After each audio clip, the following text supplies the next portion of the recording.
بسم اللہ الرحمن الرحیم۔ ایک دفعہ کا ذکر ہے، انسانیت کا آغاز ہو چکا تھا۔ حضرت آدم علیہ السلام کے بعد لوگ زمین پر بس گئے تھے۔ وقت گزرتا گیا، لوگوں کی تعداد بڑھتی گئی، لیکن دھیرے دھیرے لوگ اپنے اصل مقصد سے بھٹک گئے۔ لوگوں نے اللہ تعالیٰ کی عبادت چھوڑ کر بتوں کی پوجا شروع کر دی۔ پہلے یہ بت نیک لوگوں کی یاد میں بنائے گئے تھے، لیکن وقت کے ساتھ لوگ انہیں ہی اپنا خدا سمجھنے لگے۔ اللہ تعالیٰ نے انسانیت پر رحمت فرماتے ہوئے حضرت نوح علیہ السلام کو نبی بنا کر بھیجا۔ آپ حضرت آدم علیہ السلام کے بعد سب سے پہلے رسول تھے جو ایک قوم کے لیے خاص طور پر بھیجے گئے۔ آپ کا سلسلہ نسب حضرت آدم علیہ السلام تک پہنچتا ہے۔ حضرت نوح علیہ السلام کو اللہ نے بنو رسیب کے پاس بھیجا، جو آج کے عراق کے شہر کوفہ کے قریب رہتے تھے۔ یہ لوگ بت پرست ہو چکے تھے اور اللہ کو بھول چکے تھے۔ آپ نے انہیں توحید کا پیغام دیا اور سمجھایا کہ صرف اللہ ہی ہمارے خالق اور پالنے والے ہیں، اس کے سوا کوئی معبود نہیں۔ لیکن لوگوں نے نہ صرف انکار کیا بلکہ آپ کا مذاق بھی اڑایا۔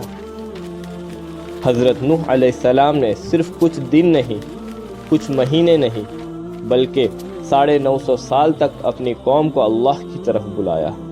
دن میں، رات میں، چپ کر، سب کے سامنے، ہر طریقے سے سمجھایا۔ آپ کی دعوت میں صبر، شفقت اور محبت تھی، لیکن لوگ ضد پر قائم رہے۔ ہر نیا دن ان کی ضد اور انکار کو اور بڑھا دیتا۔ حضرت نوح علیہ السلام کی دعوت کا اتنا لمبا سلسلہ اس بات کا ثبوت ہے کہ اللہ تعالیٰ نے ان کے لیے صبر اور ہمت کا سمندر عطا کیا تھا۔ آپ ہر وقت اللہ سے دعا کرتے رہے، یا اللہ میری قوم کو ہدایت دے، مگر وقت کے ساتھ لوگ صرف اور زیادہ گمراہ ہوتے گئے۔ انہوں نے کہا، نوح تم ہمیشہ ہمیں دھمکاتے رہتے ہو، اگر تم سچے ہو تو اپنے اللہ کا عذاب لے آؤ۔ کچھ لوگ دنیا کے چند فائدہ چاہتے تھے۔ انہوں نے حضرت نوح علیہ السلام سے کہا، ہم تمہارا پیغام تبھی مانیں گے اگر تم غریب لوگوں کو اپنے آس پاس سے ہٹا دو۔ حضرت نوح علیہ السلام نے فرمایا، میں کسی مومن کو اپنے سے دور نہیں کر سکتا۔ اللہ کے نزدیک ان کا مرتبہ بہت اونچا ہے۔ آخرکار حضرت نوح علیہ السلام نے اللہ سے شکایت کی، یا اللہ میں نے اپنی پوری زندگی ان لوگوں کی ہدایت کے لیے لگا دی، لیکن یہ لوگ اور زیادہ بھٹک گئے، اب تو فیصلہ فرما۔ اللہ تعالیٰ نے نوح علیہ السلام کی دعا قبول کی۔ فرمان آیا، اب تم ایک کشتی بناؤ ہمارے نگرانی میں۔ جب ہمارا عذاب آئے گا تو اس کشتی میں تم اور تمہارے ساتھ والے لوگ اور ہر جانور کے جوڑے سوار کر لینا۔ حضرت نوح علیہ السلام نے ایک کشتی بنانا شروع کری، جنگل کے درمیان، جہاں پانی کا نام و نشان بھی نہیں تھا۔ لوگ ہنسنے لگے، دیکھو نوح پاگل ہو گیا ہے، جنگل میں کشتی بنا رہا ہے۔ لیکن حضرت نوح علیہ السلام ان کی باتوں پر غصے میں نہیں آئے۔ آپ نے فرمایا، آج تم ہنس رہے ہو، لیکن ایک دن تمہارے آنسو رکیں گے نہیں۔ آخر وہ وقت آ گیا، آسمان سے بارش برسنے لگی، زمین سے پانی ابلنے لگا، ہر طرف پانی ہی پانی ہو گیا۔ طوفان نے سب کچھ گھیر لیا، لہریں پہاڑوں جیسی بڑی ہو گئی، ہر مکان، ہر درخت، ہر انسان سب پانی میں ڈوب گئے۔ حضرت نوح علیہ السلام نے اپنے ایمان والوں کو کشتی میں سوار کیا۔ انہوں نے ہر جانور کے جوڑے بھی کشتی میں رکھے۔ جب پانی بھر گیا تو کشتی تیرنے لگی۔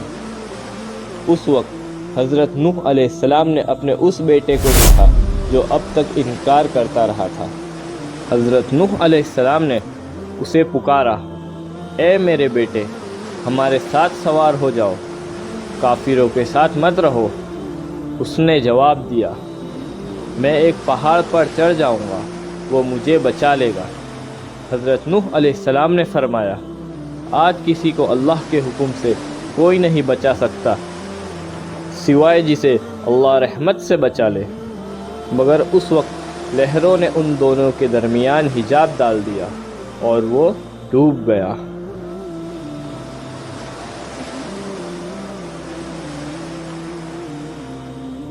قرآن فرماتا ہے سورہ ہود میں، اور کشتی تیر رہی تھی انہیں لے جاتے ہوئے، لہروں کے درمیان جو پہاڑوں کی طرح تھی۔ نوح نے اپنے بیٹے کو پکارا، اے میرے بیٹے، ہمارے ساتھ سوار ہو جا اور کافروں کے ساتھ نہ ہو۔ بیٹا بولا، میں ایک پہاڑ پر چڑھ جاؤں گا۔ نوح نے فرمایا، آج کوئی بچنے والا نہیں سوائے جسے اللہ رحمت سے بچا لے، اور لہروں نے ان کے درمیان حجاب ڈال دیا اور وہ ڈوب گیا۔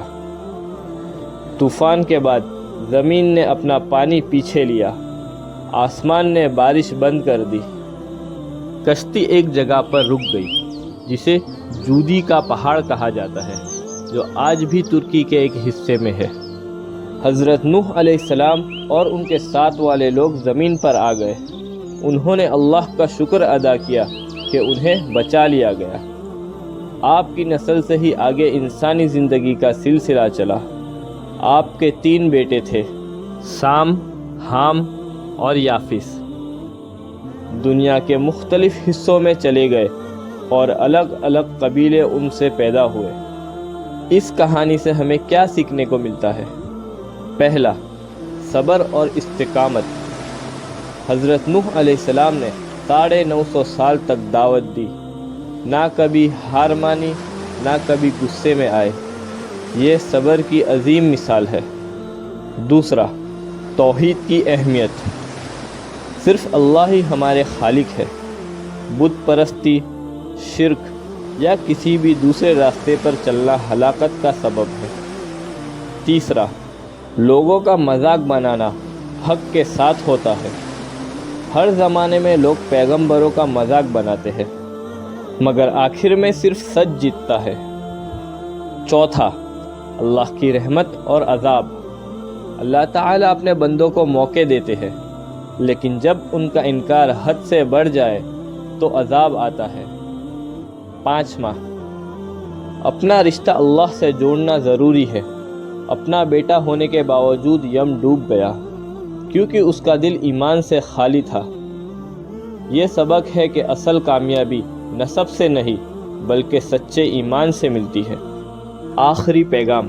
حضرت نوح علیہ السلام کا واقعہ ہمیں ہر وقت یاد دلاتا ہے کہ ہمیں صبر، ایمان اور اللہ کے حکم پر یقین رکھنا چاہیے۔ لوگ چاہے ہنسے، مذاق بنائیں، ہمیں اپنا راستہ نہیں چھوڑنا چاہیے۔ جو اللہ پر یقین رکھتا ہے اس کے لیے ہر طوفان میں ایک کشتی ہوتی ہے۔